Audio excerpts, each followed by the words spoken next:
Hello and welcome to the A-Form Show. My name is Alan George and thank you very much for tuning in. Each week, we sit across from thought leaders and change makers in the architecture and design space of the GCC. We dive deep into their experiences, both professionally and personally, and share their valuable insight as to what makes them tick. Our goal is to add value to your day and help you navigate your own personal creative journey. Finally, the opinions and the views of the guest speakers are that of their own. They do not necessarily represent the views and the opinions of the show or the host.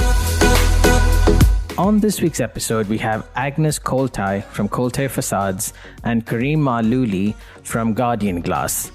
Agnes has a background in architecture and facade engineering.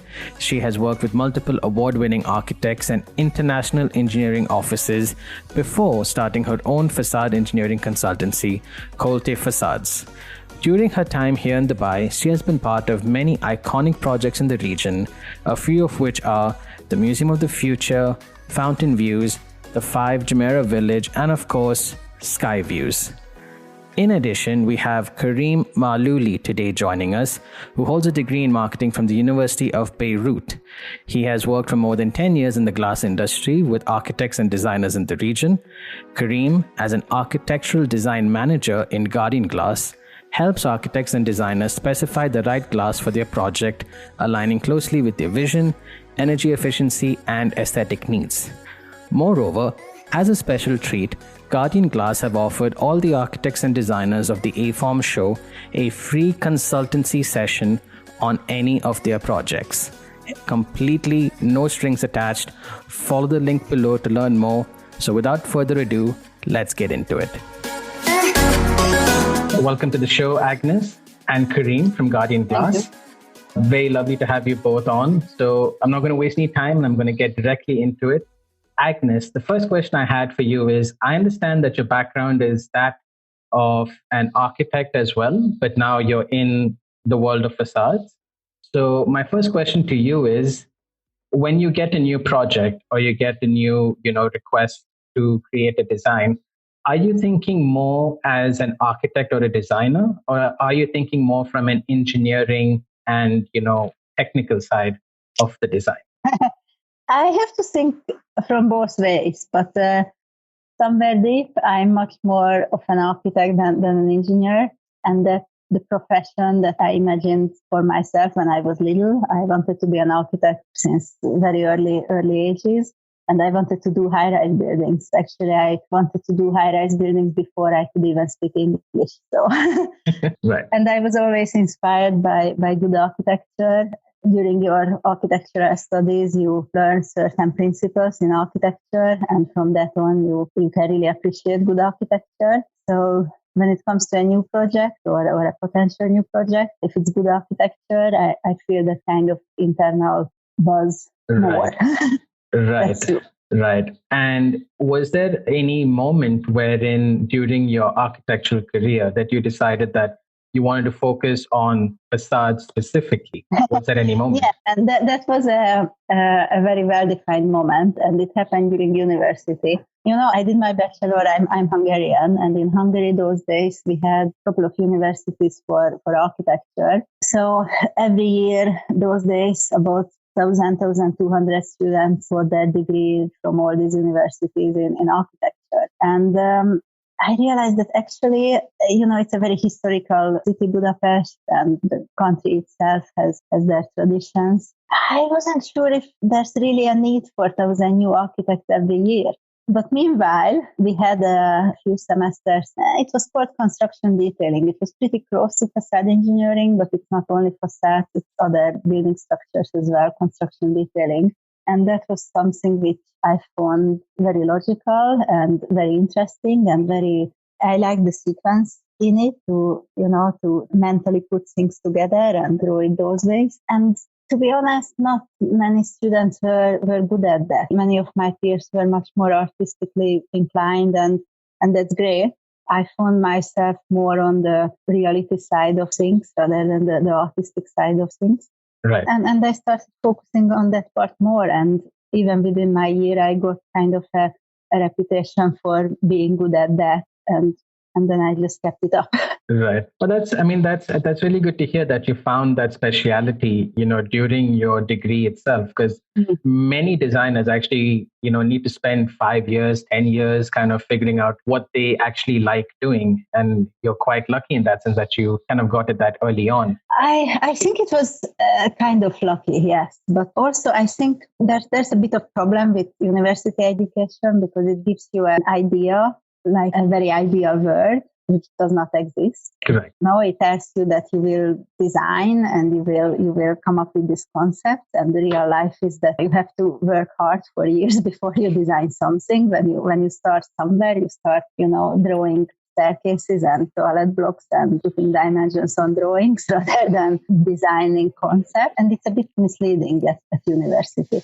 Also, I don't know what was your experience, but for me, when I got my degree and when my friends at university got their degree, the first thing that happens, someone in the family, friends of friends or relatives needs something, like they want to add a garage to their villa, or they want to expand their villa, or there's, I don't know, a small school building and they want an additional room for it, or, something like that. And, oh, yeah, my nephew's little daughter just got their degree. Let's ask her, And then you are getting excited that, oh, yeah, I'm doing something. But then you realize that you actually don't know what to do about it, because it's not about pretty drawings. It's about getting the authority permits, getting the NOCs, getting the drawings in a certain format for the permissions.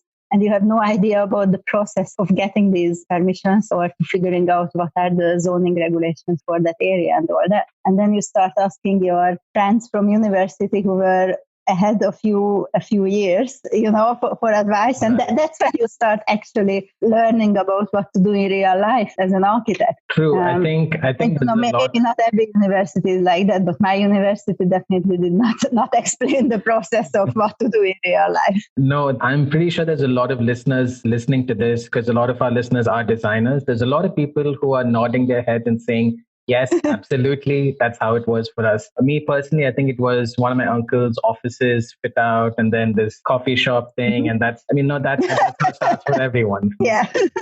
Yeah. So moving along from projects like, neighboring coffee shops, a project I want to talk about was something which I'm pretty sure all of the country, if not the nation, has seen already. It's kind of going viral on Instagram with its, certain pool at a certain level and so on. Of course, I'm talking about the Skyviews in the downtown area, which Agnes was responsible for delivering the facades on. I don't want to know too much about the project, but from a designer point of view, I just want to understand what was the most exciting phase or exciting event for that project for you during its entire life cycle? I think the most exciting part is still coming ahead of us. There will be a tourist attraction on the building. It's a fully glazed enclosure. If you drive by, go around the building, you can actually see if you look up, but it's not officially opened yet. Okay. This tourist attraction will have an observation deck part and a couple other things that you can do there as tourists. It's not yet open, but the opening day will be certainly very exciting. Okay, so then we're going to keep that under wraps then for now. But whoever's listening, if by the time you've heard this and it's open, you should definitely go check it out. That's all I can say. I'm going to quickly pivot to Karim from Guardian Glass with the same question.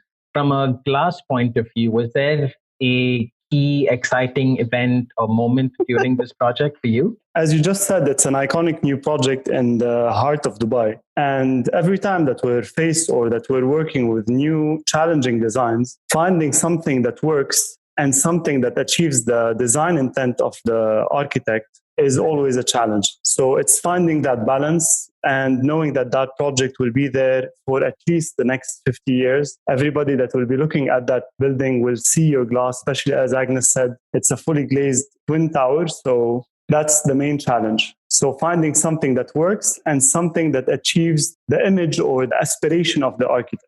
Well, I mean, that's clearly something that's very, very important. I think there's this disconnect between architects and designers generally and the technical know-how about how facades actually work. Because architects, I'm guilty of it, and I'm sure a lot of people are. We can, kind of design anything we want in our 3D models, but then when reality kicks in, we have to deal with things like, gravity, and suddenly, 10-meter glass spans don't work and things of that nature. So a question that I have for you, Agnes, is because of your architectural background, if there are architects listening to the show right now, are there kind of top 3 design tips or design criteria that they should be looking out for when they're designing facades? Something which are simple, basic things which they may not know about. Difficult question. I don't like to stereotype people and stereotype architects either. We work with some architects who are extremely technical, and we work with some architects who are very artistic, and then anything in between in this scale. And I think both of them can get valuable support and assistance from us, but that would be a different level and different type of involvement with both cases. And that's something I learned working with good name architects and working at the Hadid office myself. For creative freedom, you actually need to know less about technicalities because that gives limitations. To have your imagination free, actually it's an advantage if you are not that technical. But on the other hand, for typical commercial projects, technicality helps because it helps bringing everything into a cost-efficient, rational environment. Top 3 tips, it really depends on the type of the project and the aim of the project. Whether the aim is to build an iconic structure, in which case a bit more uniqueness is a definite benefit, or it should be a more rational building, in which case it's less of a benefit. But yeah, knowing about standard material sizes is a definite good thing, and it helps at the beginning to bring everything in a modulation that is achievable within the budget. I don't know, I was not thinking about top 3.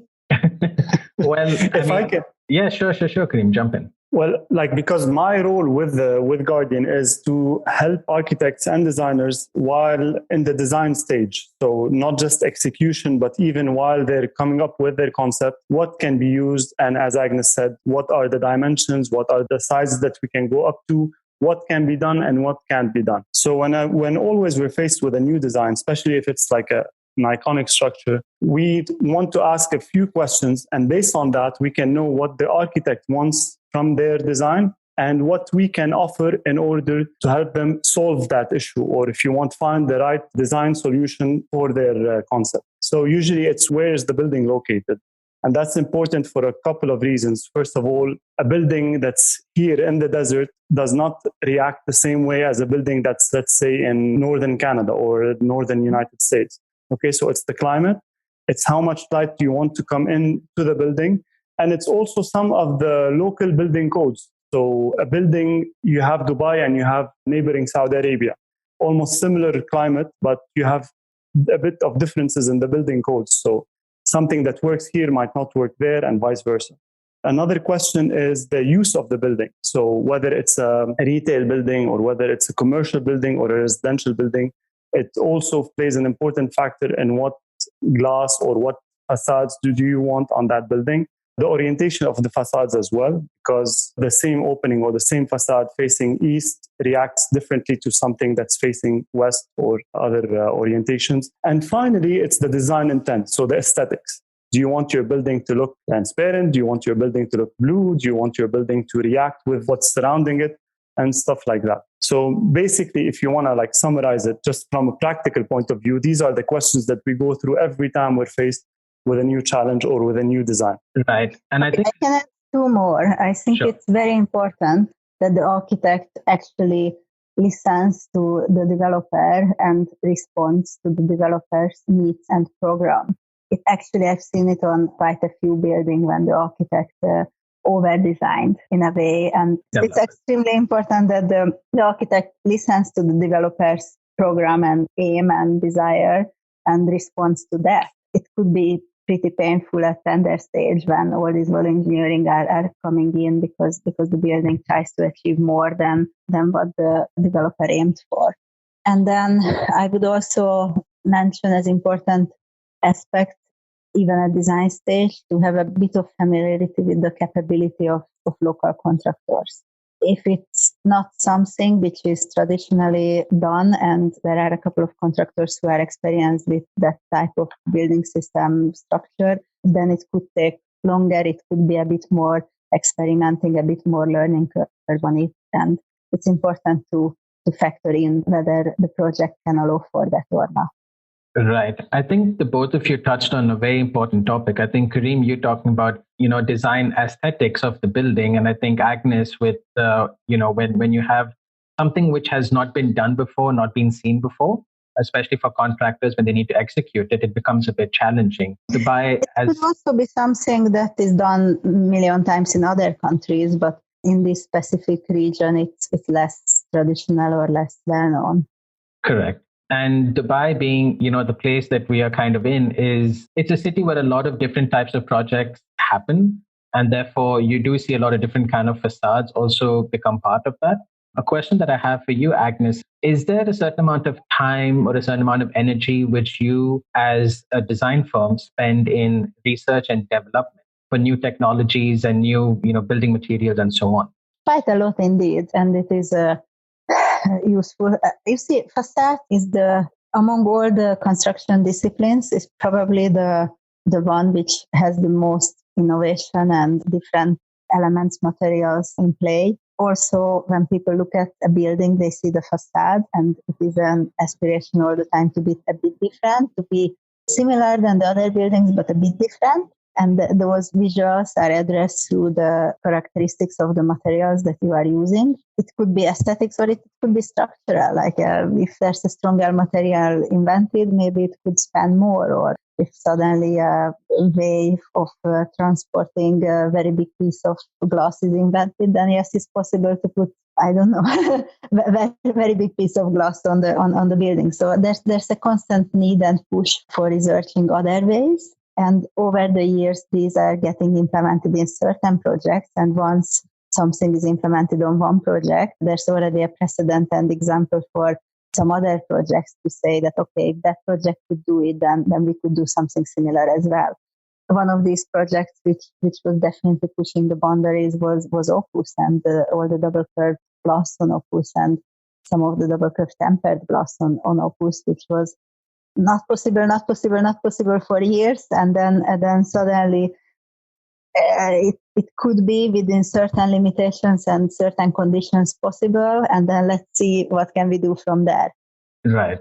I had the similar question actually from a designer point of view for Guardian, because I would imagine that you as a supplier, Karim, or as a designer as well of facades, there must be a lot of R&D that you put in as well. And obviously you being, kind of the source of everything, would probably know a little bit more. So what do you see as things which are really improving and moving forward? Well, being part of the process at Guardian, I think Agnes answered it beautifully. They are always pushing the limits of what's possible.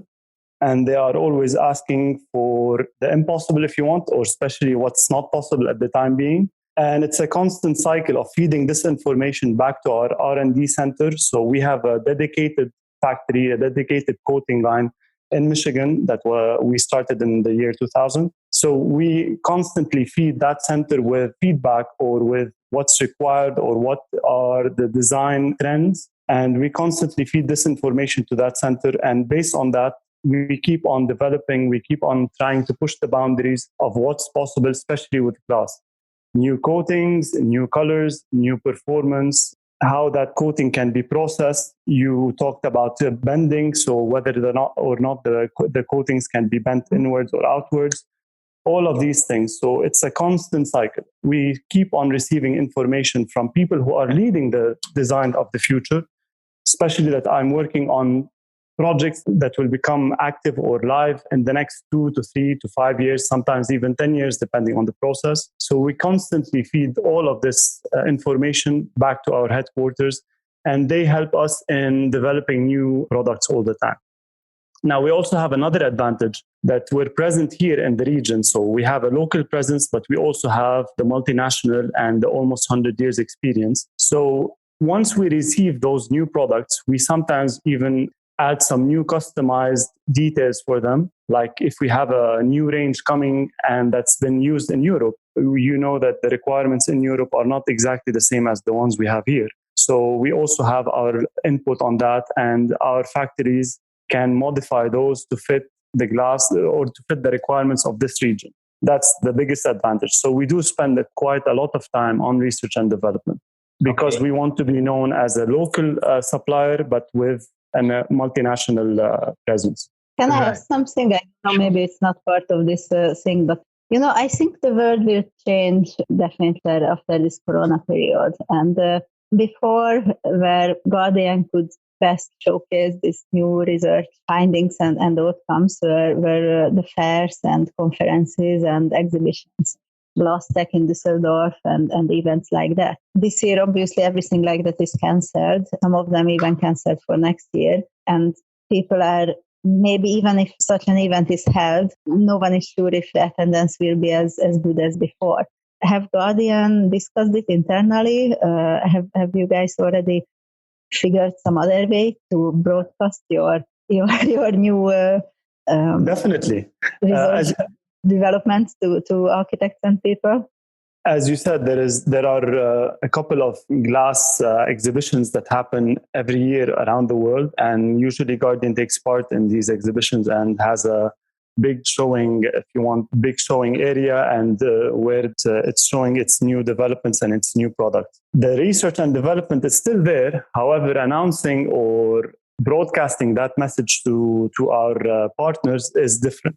And as we're doing right now, we're having a meeting that might have happened live or sitting on one table about 6 months ago.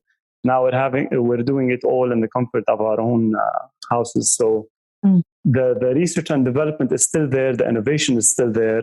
The technology behind it is still there. However, broadcasting or communicating that message with our partners is definitely going to change. We are looking more into webinars, into even how to handle our physical samples that are being sent from our factories all over the world. So all of that is being looked into. Awesome. Well, that's really good to hear because, I mean, like you said, Agnes, there is going to be some kind of new normal for sure. I mean, it's very good that you brought up samples because that was something I was thinking about because that's the one thing which you still have to physically, touch and see and, have an actual physical thing present in front of you. So, but the fact that Guardian's already thinking about that is quite promising. From a designer, a sustainable designer, if you may. There's this product which I'm sure you've all heard of. It's called BIPV, Building Integrated Photovoltaics. It's this clear glass that kind of can generate some amount of electrical current and so on. Obviously, this is out there, and I don't know of a lot of buildings that actually have implemented it, but my question to you, Agnes, would be, where do you see the kind of facade trends going towards in, say, the next 10, 20 years for this region?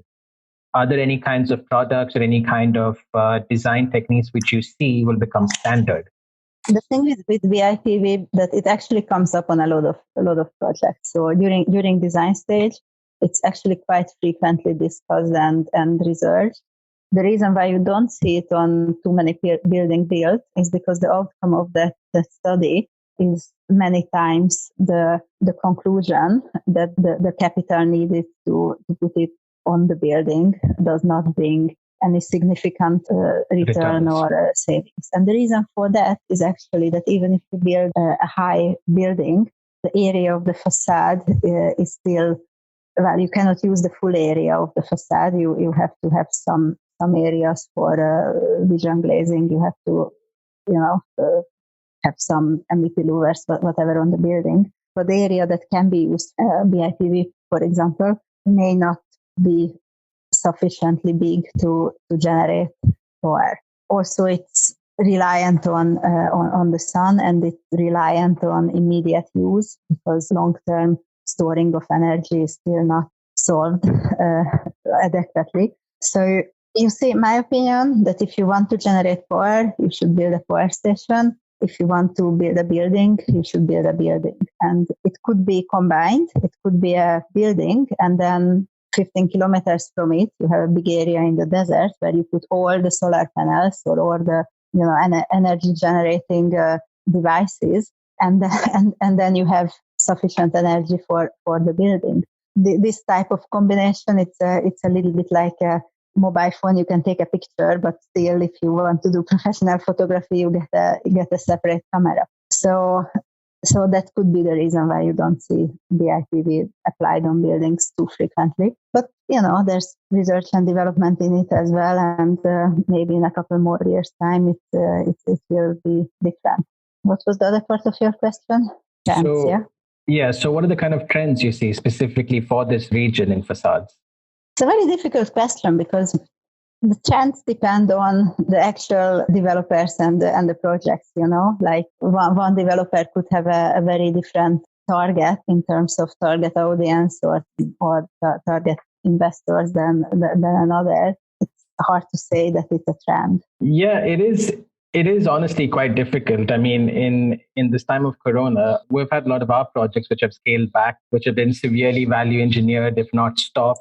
And there's a lot of, cutbacks because of this time. And do you see that as an opportunity in any way from a facades point of view? Do you see that as a way for you to maybe kind of propose something which would have otherwise previously never been considered, but because of Corona now just might be? I don't know if it's because of Corona or not, but Dubai did reach a stage when it became pretty built up. And although there's still room to build more, but maybe not with as intensity as before.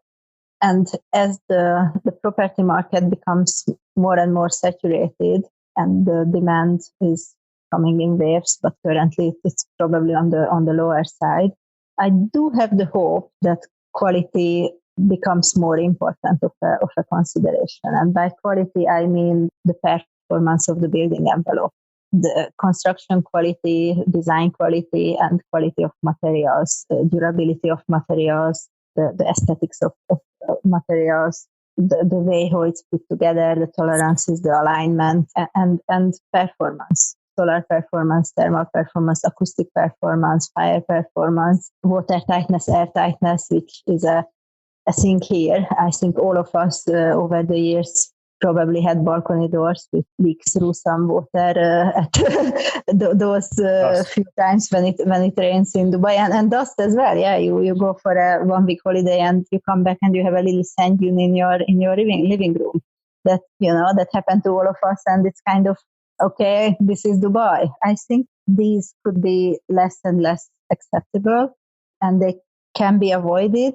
Sometimes it comes with a bit of price increase, especially when we talk about like water tightness performance of openings. And sometimes it comes with a bit of increase of the construction time because it takes longer to build something carefully and to inspect multiple times than to build it very quick. But I think the investor side will consider and have to consider performance more and more.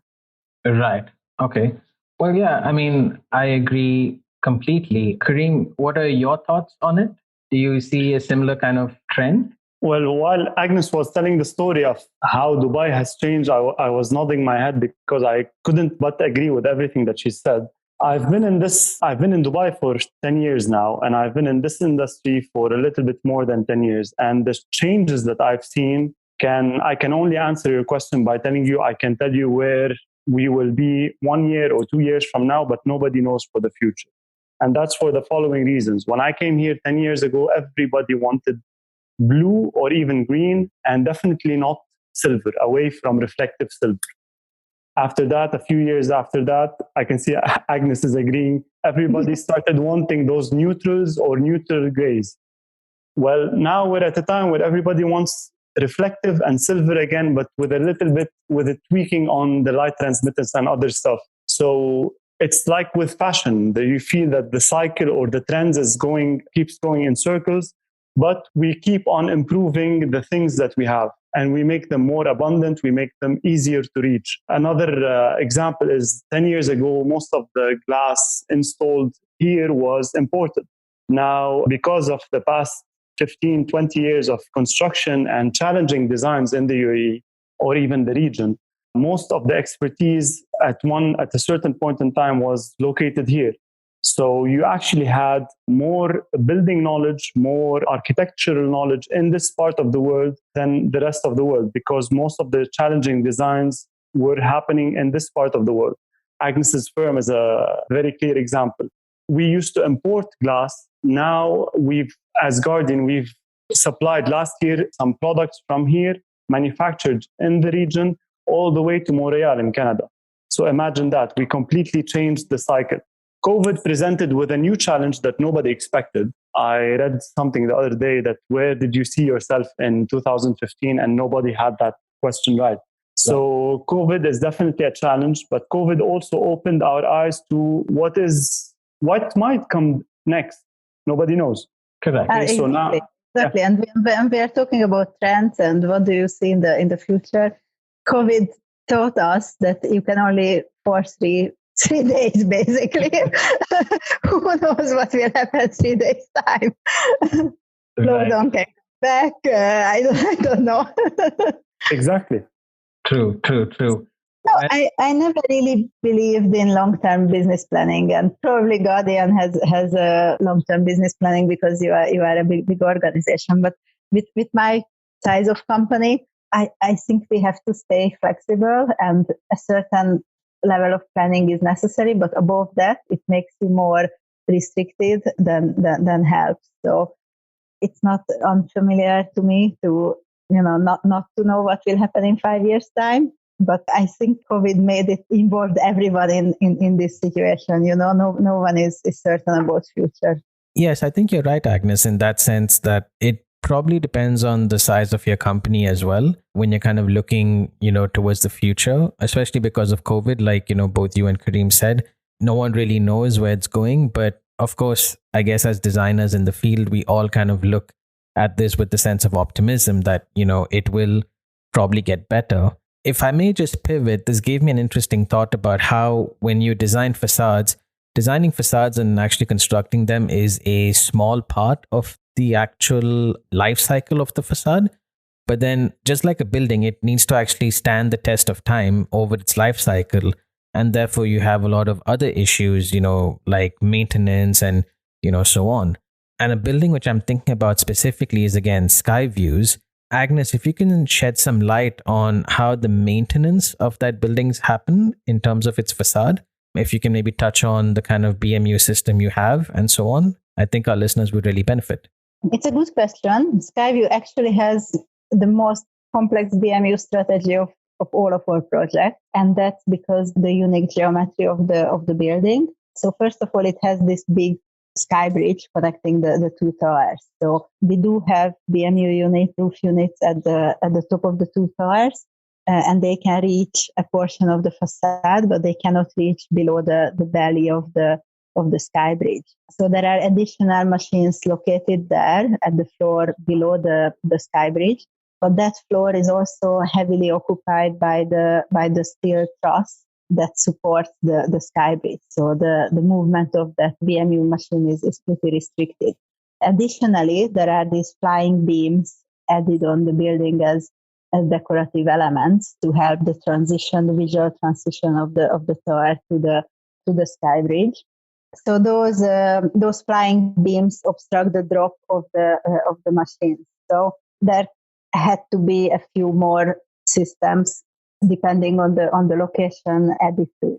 Additionally, there's the observation deck, the U-shaped glazed enclosure that has monorails for access for frequent cleaning, but also there needs to be a separate solution for bringing glass in case of breakage. And then there's this other tourist feature, which is a giant piece of glass that had to be elevated in one go. And you asked me about interesting moments on Skyview. That was another interesting moment when that structure was elevated. It's not supposed to break. Glass is glass. And if anything happens and for some reason it needs to be replaced, there's a separate crane on the building, which was used for the installation and it's there permanently for potential maintenance if anything needed. So all in all, there are 22 different BMU systems in this building. I think it's kind of record breaking. It could have been less if the geometry is different, but the geometry drives the needs, and still the building has to be accessed at every location for not only cleaning. Cleaning is the easier part, but for glass replacement and maintenance. Right. So it was a giant BMU strategy task. Right. Generally speaking, in terms of, like you said, maintenance and glass breakage and things like that, projects over here, do you see that being something which happens quite common? I mean, is glass actually replaced as frequently? It's not very frequent, but if it happens and you cannot access easily, then it's an unnecessary risk to life because pedestrians underneath can get injured when the piece of glass falls. And after breakage, it can stay in place depending on the design of it. It can stay in place for a while, but it's not safe anymore. And if a little bit bigger wind comes, it can disengage. So it is a safety risk. And then replacement of it, if not designed for, could be really expensive with closure of the street, bringing some giant crane, building up something, bringing the piece of glass. It could be a headache. With something like Skyviews, because it's a high rise and you do so many high rise buildings, do you do a lot of wind tunnel tests on sample pieces? Yes. It's actually almost all of our projects, as you correctly said, because they are high rise buildings. Depending on where the building is, it could be mandatory by authority regulation above a certain height anyway. But for taller buildings above 100 meter, depending on the shape or complex shape buildings, or if the environment is such, it's definitely bringing advantages in terms of more optimal design, because we would have the knowledge of where exactly the high wind pressure spots are happening. And then we can specify the stronger materials, the different solutions for those areas only. So it brings a cost benefit. Right. And Karim, on your end, do you see similar kind of scenarios working out? Or, I mean, like, because you're from Guardian's end, what are your thoughts on it? Well, the frequency of it is not at an alarming rate, but it does happen, yes. And just to add to something that Agnes mentioned, it's always, there are plenty of risks involved in actually getting the replacement there or replacing the glass, but also there is a logistical hassle, which is sometimes sourcing the glass. That's another issue that was highlighted by COVID. Like all of a sudden, when all of the ports, all of the transport, all of the shipments stopped, some projects still had to be completed, and sourcing the material was a hassle. Right. It's an interesting point, because you were asking about trends, and now I remember one. 10, 15 years ago, all the specification had like 10% ethic stock spare parts, especially glass, and then accessories, gaskets, all kinds of bits and pieces. All that glass was stored somewhere in the building. It took up a lot of space. But if a piece of glass broke, you could be 100% sure that the replacement will match perfectly in color. These days, our experience is that there's a higher level of confidence from glass suppliers that they can match the exact same color even after many years, even if it's a different production run.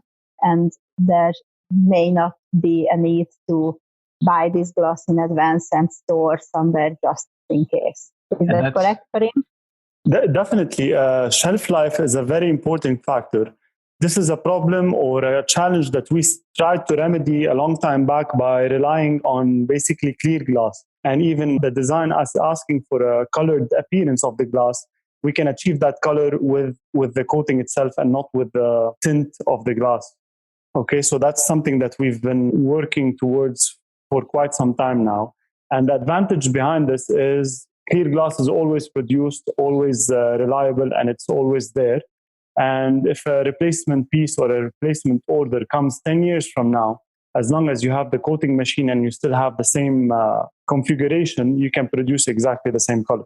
So reliability, in addition to other things like color rendering and neutral, and even more lower carbon footprint, because producing clear glass is much more eco-friendly.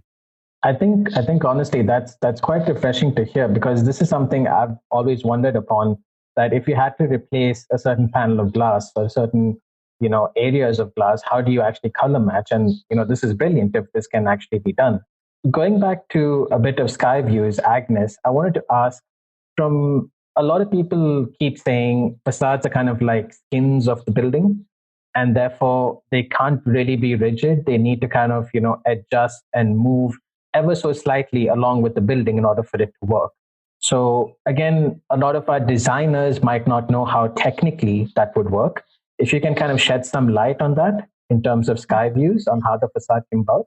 Yeah, that's absolutely true. And that's why during detail design stage, we have a giant amount of coordination with the structural engineer to learn how the building behaves under certain extreme events like earthquake or a heavy wind, and agree on some range values, which is still feasible for the facade system and feasible for the base building as well. So depending on what cladding system it is, there are different ways to take up these movements. So these are in differential floor movements. So the important thing is how floor 38 and 39 behaves relative to each other, and that's what needs to taken up by the cladding units in between those floors.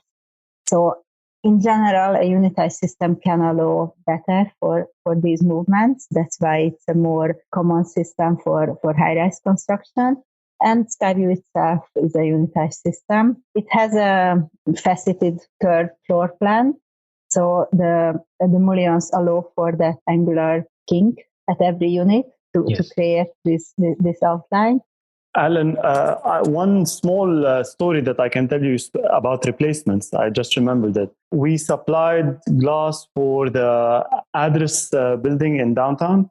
Right. And this was a project that was completed, I think, more than 10 years ago. At the time, we didn't have the coating facility in Ras Al Khaimah. We were getting our coated glass. Yes, because I was just going to ask, the address building in downtown at the moment is a little vague. You need to be a little more specific as to. Okay, it's the address building in on the boulevard that had the incident about 5 years ago. Right. Okay. So that building, it was completed before we had our coating facility in Ras Al Khaimah. So all of the glass, all of the coated glass was imported from Luxembourg, from our factory in Europe. And after the incident, most of the facade had to be replaced. So, but now we had our facility in Iraq and we had all of our coating factory over there. And most of the replacement glass, actually all of the replacement glass was brought from our facility in Iraq. So here you have the same building, the same facade with two different sources of glass looking exactly the same. The problem or the challenge of replacements, it's something that we always keep in mind, especially for new projects. And especially that I said, whatever project we do, it's going to be representing us or representing our brand for the next 50 years. Right. Well, that does make, again, a lot of people seem, confident in that, a lot of these things are being taken care of because, like I said, I don't think any of our listeners actually maybe know that that's actually the amount of effort that, you put in on your end as Guardian, which is obviously really, really good. A final question back to you, Agnes, was again, Skyviews, from a design point of view, the overall outcome, maybe from what you started in your concept to what actually got built, how close is the actual end product to what you had envisioned in the first place? It's a very good question because buildings can change a lot compared to what it is designed to be and what it becomes at the end. But to be honest, Skyview, we are pretty happy with. It's very close to the design intent from a facade point of view and facade and the facade access point of view. And the system adopted by the contractor is following in concept the systems that we specified. The specialist areas like the lobby glass hall or the tourist features or the elevator, panoramic and elevator enclosures are exactly as we specified and designed them. The glass is the glass color exactly as per specification. Actually, it was a developer's selection. The proximity of the tower to Burj Khalifa and the whole look of Dubai downtown made them wanting the building look very similar to Burj Khalifa. So the coating on the glass is exactly the same as on Burj Khalifa. The substrate is slightly different, and the glass thickness, the glass build-up is different because of the different exposure of the facade, both from wind and noise, acoustic aspects. So if you put next to each other the two glass, there will be a slight difference, but all in all, it's very similar in look, and it contributes to the homogeneous look, identical or similar architectural language of the downtown area. It's the same identity. You can identify that these two projects are related in a way. Yes. Yeah. And the same goes to Address Boulevard. That was also a project, and that's also Guardian glass with the same coating. Yeah, they all kind of have the same architectural design language to them. I mean, to an extent, of course. But yeah, you're right. Absolutely. I think in terms of the... Yeah, I mean, also Skyview has stainless steel. Burj Khalifa has stainless steel. The stainless steel is a different aesthetical quality. When the sun hits it, especially sunset time, you just cannot replicate that with aluminium. It's very unique. So we are actually pretty proud of being involved in a stainless steel building. They are a different aesthetical quality. And this glass coating, this silverish, very reflective coating, complements the stainless steel look very well. Right. It's a very we actually think of the coating itself, because both buildings, when you look at them at different times of the day, it's a completely different appearance. So the Silver 20 is actually like a reactive or an interactive coating. So it depends on what's surrounding it, what time of the day it is, how the sky looks like, whether it's a gloomy day, or it's a blue sky, or if it's a sandy sky. So the facade, you never get bored with it. It has a high reflectivity, and it has a neutral silverish color which mirrors back the environment. Exactly. But my favorite time is still sunset. Sunset time can be beautiful. Yeah, I think it looks like an orange reflective sword in the middle of the desert. Yeah. Yes. Yeah, I think especially because I've kind of been near the beach, looking back at the building quite a few times. Yeah, that really is quite a sight. If anyone's listening and you want to check it out, go to the beach, wait for sunset, wait for sunset, and kind of just see how the building looks at that golden hour time, especially. Really beautiful. True. For that, I would want to thank you both, Agnes and Karim, for being part of the show. Thank you for your time and organizing and editing all this. Nice evening, Agnes and Alan. Thanks a lot. Thank you. Fellow A-formers, thank you guys for listening. Thank you guys for being part of our journey, and thank you for the immense support we've been receiving for our episodes. It has and continues to be a very bumpy road, but we wouldn't want it any other way. If you enjoyed this episode and it brought you value, please share this episode with anyone who may benefit from it. But of course, if you loved the episode, follow us on Instagram and LinkedIn, send us a little DM, and we may just send you a secret link to a secret episode which we've been working on. Wink, wink, nudge, nudge. See you next time. Keep sketching.